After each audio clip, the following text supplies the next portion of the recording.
I know what you're thinking. How can a man who gambled away everything still be standing here, free? But before I tell you what saved me, you must hear what almost destroyed me. I was born into chaos. Both my parents, gamblers. Not the occasional, playful kind, no. The kind who bet the rent, the school fees, even the food in our mouths. And in the end, they died with nothing. Not even a coffin was bought with clean money. I swore on their graves that I would never touch a deck of cards. But then came the voice. My inner voice, sly, smooth, persuasive tone. Just once. Just try it once. You're not like them. You're smarter. And like a fool, I listened. The first time I won. A massive win. Life-changing money. The voice laughed in triumph. Inner voice, louder, excited. You see? I told you. You're chosen. This is your gift. You're not like your parents. You're better. But that was the beginning of my Armageddon. I didn't stop. I couldn't. Every win whispered more lies into my soul. And every loss? The voice would twist it, make it my fault. Inner voice, cruel now. You're just one win away. You always are. Don't quit now, coward. And I obeyed. Again. And again. Until I lost my savings. Then my car. Then the trust of everyone who ever loved me. But still, I kept hearing it. That cursed voice. Whispering. Screaming. Mocking. I became a slave to it. I tried to stop. I deleted all the betting apps on my phone. But I reinstalled them the same night. I gave my ATM card to a friend, swore he should never return it.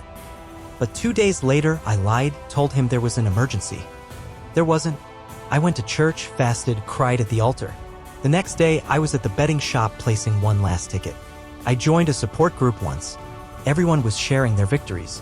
I sat there silent. Because that same morning, I had gambled my transport fare and walked to the meeting. Inner voice, mocking laughter. See? You'll never stop. This is who you are. Just embrace it. You were born into it, you'll die with it. I hated that voice. But somehow, I still obeyed it. I remember pawning my mother's wedding ring. My own mother's ring. I told myself it was a temporary loan, that I'd win and buy it back. I never did. That was the night I stared at myself in a mirror for hours. Not speaking. Not blinking. Just ashamed. I wasn't even chasing money anymore. I was chasing escape. From myself. From the voice. From the emptiness.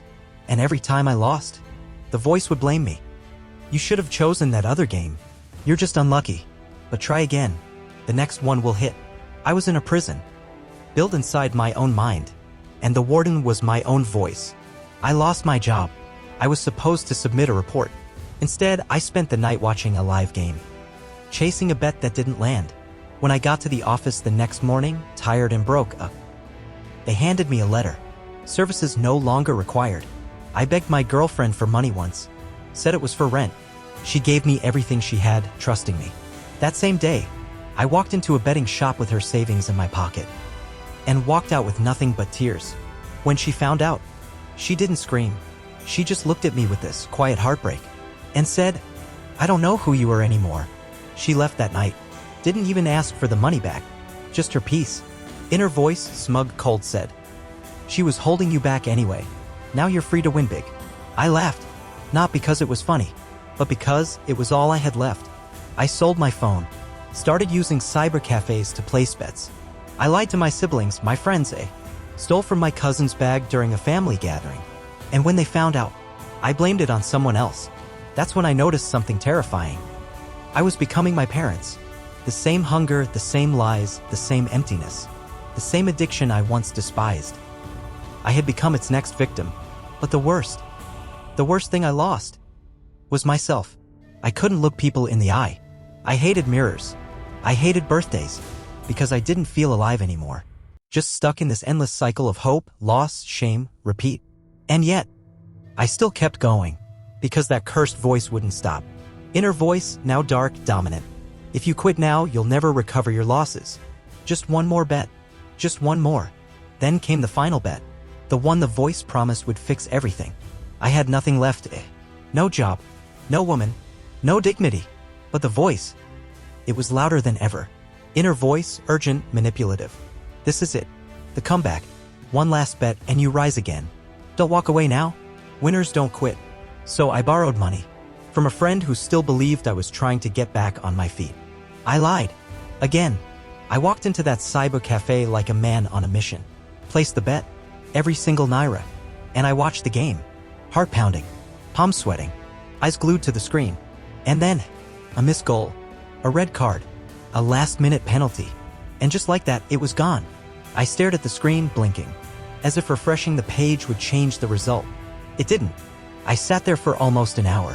People came and went. Someone asked me to shift, but I couldn't move. I had nothing left to go home to. No home, even. That night, I slept in an abandoned kiosk, curled up like a dog. Hungry, cold, alone. I cried, the kind of crying that comes from your bones. No sound, just pain. And for the first time, even the voice was silent. That was the night I broke. I laid there in that cold kiosk. No light, no future. Just a broken man and the darkness that swallowed him. And then, somewhere in that silence I heard it. Not the voice, not the cursed voice that had led me here, but me. Is this how it ends? It wasn't loud. It wasn't forceful. But it was me. The real me. The one buried under years of shame and lies. And for once, the cursed voice didn't respond. So I asked again, is this how it ends? And something inside me snapped. Not in anger, not in madness, but in clarity. I stood up, shivering, weak, hungry. But I stood. I didn't know what to do next, but I knew what not to do. I walked away from that kiosk, from that life, from that voice. It tried to speak again. Inner voice, faint, pleading now. You're making a mistake. You need one more bet, just one out. But I screamed. Shut up. People stared. But I didn't care. That scream wasn't for the street. It was for the prison in my mind. For the demon I had obeyed for too long. And for the first time. I didn't listen. That day wasn't the end. It was the beginning. I didn't magically become free. I still had urges. I still heard the voice. But every time it whispered, I remembered that kiosk. That pain. That silence. And I told myself that, never again. I sought help. Real help. I joined a recovery group. Got a mentor. Started reading, feeding my mind with truth louder than the lies. I worked odd jobs. Lived humbly. Rebuilt trust, one apology, one action at a time. If you're where I was in that pit, chasing hope in the form of slips and odds. Listen, you don't need luck. You need freedom. And that starts with truth. You are not weak. You are not cursed. You are not beyond saving. The voice in your head, that liar, it feeds on your silence. Break it. Speak up. Tell someone.